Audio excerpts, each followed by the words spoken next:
Maayong buntag sa inyo diha mga kabaliko, mga kasangkayan nga baliko o karyang pispan ako ipatanaw sa inyo. Naa didi karpa, tilapia, isda, balyina, oy!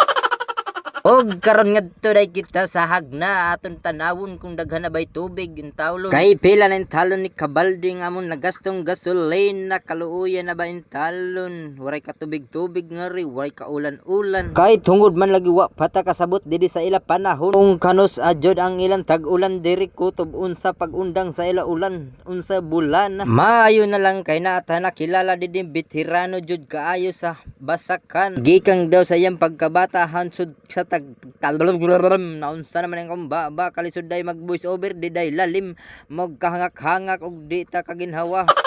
Padayong gihapon ta dito sa akong nakilala kahapon ug ang iya day pangalan si Arturo. Salamat sa imo tatay, mao nang utana ko ikaw tay kay dugay naman koy dinhi sa basakan sa inyong lugar. Unsa man goy yung sikreto dinhi sa inyo para makahibalo ko para intalon dili mi magkalisod kay dagko nami nagasto. Kalo intawon sa tag-iya sini, sorry intalon kay wa pa mi kay balo unsa ila panahon diri. Pudi la bomba diri pakusga magpunga-punga unsa naman ni pag makadaghan tag tubig. Mo balik sa ta didto sa topic naton didto kan Tatay Arturo og nangutana lagi ko. Mao lagi to kuno ang yan diskarte kay dinhi man si hintigulang mintuo jud ko kay yaning lugar. Unya nakaingon siya sa Mayo mag-ulan-ulan na kuno ni pero di kayo pero ang ining atong irrigation mapunduhan ni og tubig. Mao na makabungkal kadayon, mao sa first crop Hunyo makatanom na ikaw. Pag abot ana sa mga Agosto, September makaani kadayon ang imo kunong discard. Pag humang kuno ani imo dayon kuno bungkagol unsa naman yung baoy. Og mao lagi to ingon ni para makasikan crop kadayon pag human kuno nimo sa pag-ani bungka kadayon para makasikan crop ka para hangak intalon ni mag voice over hoy.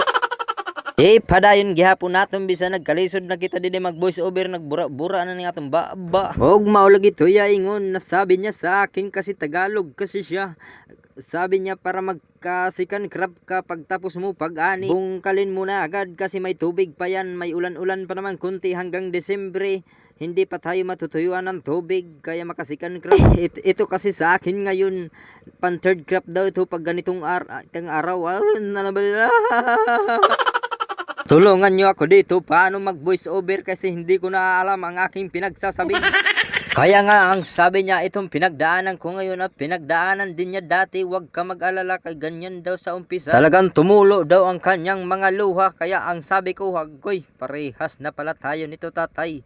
Tumulo din ang luha ko kung paano ako mag-ano ng tubig dito. Nahirapan na ako sa kalisod at nanghihinayang din ako sa punla. Sinaumpisahan na. Kaya ito ngayon Sabado ay itatanim ko na. Pero ang sabi ni tatay, talagang magtiyaga ka kasi hanggang ngayon nagpatubig ka, hindi pa nakatanim, talagang magastos sa gasolina. Hindi naman yan pwede, hindi mo tubigan yan pag yan natanim na.